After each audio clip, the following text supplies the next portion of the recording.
Hi, everybody. We're in the Toyota Green Room here at CBS News. I'm Peter Greenberg, the travel editor of CBS News, for another edition of Facebook Live. I'm joined by Southwest CEO and Chairman Gary Kelly. Gary, thanks for coming in. It's great to be here, Peter. I mean, the word that is operative in all of our vocabularies these days is disruption. You guys have been disrupting since 1972, but there's been so much disruption with political events, economic events, natural disasters. I mean, what do you see coming up that you can even anticipate anymore as an airline? Well, there's always the unanticipated. You think about the storms that we had, the hurricanes, we've had fires, we've had earthquakes. So we always have to be ready, in my opinion, in our business for the unexpected. But except for the unexpected, we're doing really well right now. Should that be your motto, except for the unexpected? Well, sometimes there are anticipated disruptive things, and right now everything's running pretty smooth. And when we talk about pretty smooth, every airline now is making a profit, but you've actually reported profits for more than 44 years, which in the airline business is unheard of. I go back to the Richard Branson quote: if you want to be a millionaire, start with an airline with $1 billion, and you will quickly become a millionaire. Exactly. Yeah, these are really good times. We're enjoying very low energy prices.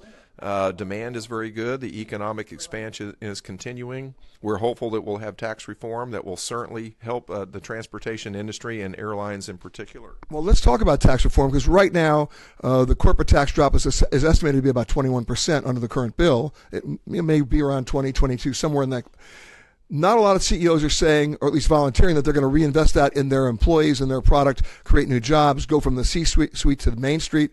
You're one of those who says, we're going to do that. Absolutely. We're a growing airline. We have a lot of opportunities to grow.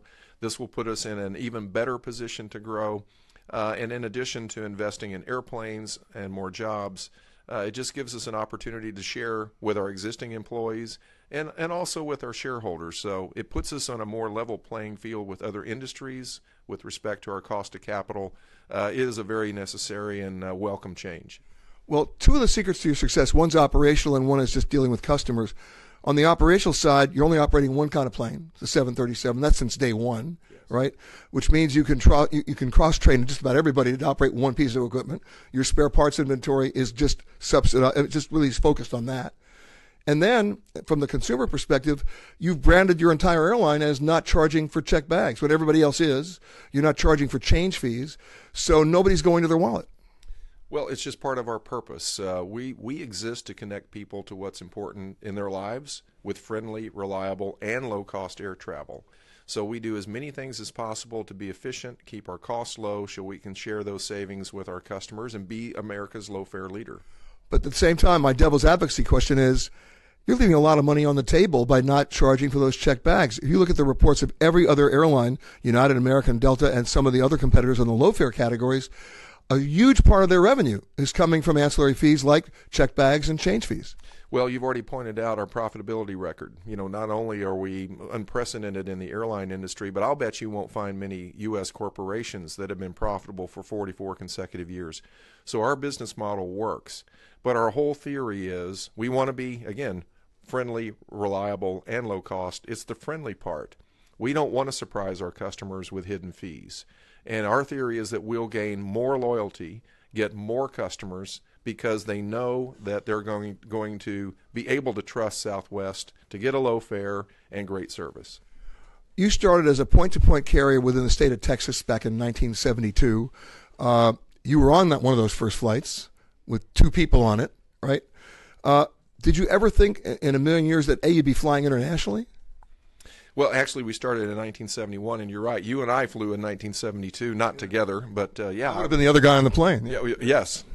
And, in the time, I was a high school kid, and I thought, man, this company's never going to make it. But I was wrong, and it just shows the power of low cost because when people travel, they want to have money in their pocket to spend when they get to their destination. But it's also, at Southwest, great service. So we become the largest airline in the United States. Almost 4,000 departures a day. With with over 4,000 daily departures many times of the year. And it just puts us in a great position with that many customers to continue to expand our route map. We have very loyal fans. We add a new destination. They say, great, now I can fly my favorite airline to the Caribbean or to Mexico and soon to Hawaii. Well, let's talk about Hawaii because there's something called the Southwest effect. I've seen it in many markets in the United States. The University of Virginia did a study on it. They looked at all the metrics and came up with an actual hard conclusion that anytime Southwest enters a new market, fares drop. So the big bad question about Hawaii is, you're going to go to Hawaii in 2018. Are you going to predict that the fares are going to drop? Absolutely. But again, you think about any company, if they're going to expand, they have to believe they have a competitive advantage. They're bringing something better to the marketplace. And for us, it's going to be lower fares, but on top of that, it's going to be great service by our wonderful employees. Now, we're sitting here talking about your route network at a time when there are so many airports in the United States that would make the claim they're being underserved, where the legacy carriers have either pulled out or have never gone. And I would assume sitting at your desk in your chair every day, there's some mayor knocking on your door begging you to fly to that city to save them. That's true. That is true, and we're very grateful for that. I mean, But how many of you actually added? We relish the opportunity. We relish the fact that we're just wanted. So I think the most recent example is Cincinnati, Ohio, after all these years. And they love having Southwest, and we love being a part of that community. So I think the way to think about Southwest is we have about 100 destinations that we serve today. Right now, we believe there are 50 more destinations that are eligible with 737 service. All based on your model? Based on our model in North America, including Hawaii, including Canada as examples. So I think that'll keep us busy for the next generation. And the thing is, just to put this in perspective, of all the people knocking on your door, how many actual new routes have you added in the last 3 years? Well, we've expanded probably close to 20% over the last 3 years, maybe not quite that much, 15 to 20%. A lot of that international now. A lot of that international. I think we've grown our route map by about 10 destinations over that time period.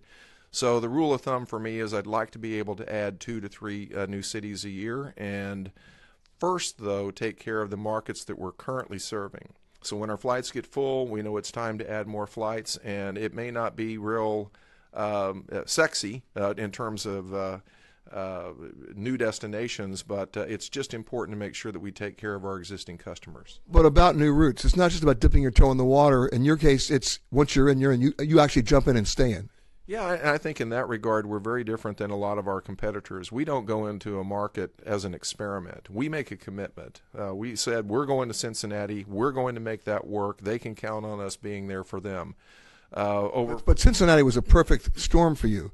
I mean, here's an airport that used to have 900 daily departures, was down to 170 when Delta closed Comair. So they were being underserved. Look where they are on the map, right? And you can go in there with low fares, a Southwest effect, and it's a win-win. And that's what we look for, underserved and overpriced, whether it's a city pair or a city. Yeah. There's a city motto for you, yeah. Underserved and overpriced. There you go. It works. Yeah. Passenger hat now. What's the one thing that you actually hate about your own airline that you want to change? I don't think there's anything I hate about South. It's the love airline. Stop it. Stop it. Come on, give me one.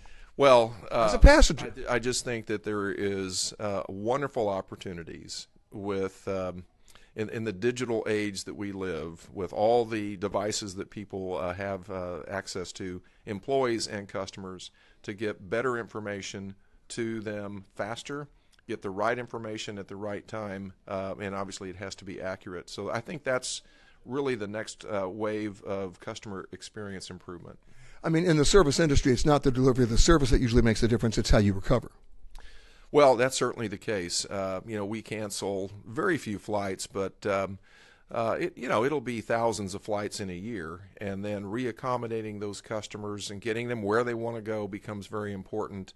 And sometimes we have the same challenge with our own people, with our own flight crews, getting them where they need to be. So there's definitely opportunities there as well. Well, speaking of that, we all saw, and if we didn't see it once, we probably saw it 5 times, all the videos of the United Airlines incident in Chicago and other incidents in Hawaii and at all 3 of the other airlines that you compete with, the major airlines. And most of it involved overbooking or people being literally pulled off flights when they had a valid seat. What lessons did you learn from that?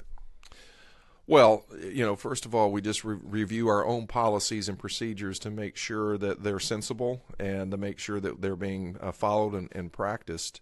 There's always, every situation can be a little bit different. We want to empower our people to make good judgments and make good decisions. But the main thing that we chose to do is to stop the practice of overbooking, and I think that's been a very good decision. So right now, JetBlue doesn't do it, and you don't do it. That's right. And is it working? Oh yeah, the results have been fantastic. The number of denied boardings that result from an overbooking is down 75%. So it's having the desired effect, and we have full airplanes. Your boarding process used to be a cattle call. Now it's like a second-grade fire drill where everybody has to stand in their designated line. I never thought that was going to work, and even sometimes I'm in the C group. I got to tell you, but it works. I think it works very well. It allows our customers to relax when they're in the gate area and not be queued up for an excessive amount of time. I think it's the best boarding process in the industry. We get a lot of very positive feedback on that. We've been doing it for 10 years now, which is kind of hard to believe, but it works for us. Our customers, the vast majority, prefer the open seating model, and it's just a way to organize that boarding process better. Last question on definition of terms about what an airline is. I remember that when Freddie Laker put in a first-class section, he failed. When MGM, which was an all first-class airline, put in a coach section, they failed. You're all coach. Any ideas about putting in a first-class section? For some of us who like the upgrade. There's no second class on Southwest. So you said that before.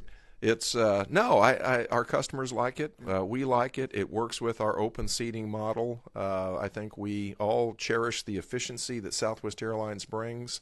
Our airplanes aren't on the ground very, very long, and that puts them in the air and keeps our costs down. So it works. Customers favor Southwest in terms of the brand research that we do. Over many companies for that matter, but certainly over most of the airlines. So I think we've got a good thing going, and we don't want to mess it up. So the real upgrade is just being in boarding group A. Yeah, and so there is an advantage in people's minds to when they board the aircraft, and we brand that accordingly. And you're not going to go back and ever charge for bags? Well, I'd never say never. However, there is absolutely no thought whatsoever that we would begin to charge for bags, and I love the position that Southwest has of transparency, and we don't nickel and dime our customers. That's what customers want. They want to get good value out of their fare, and that's what they get with Southwest. Gary Kelly, CEO of Southwest Airlines, thanks so much. From the Toyota Green Room, back to you guys.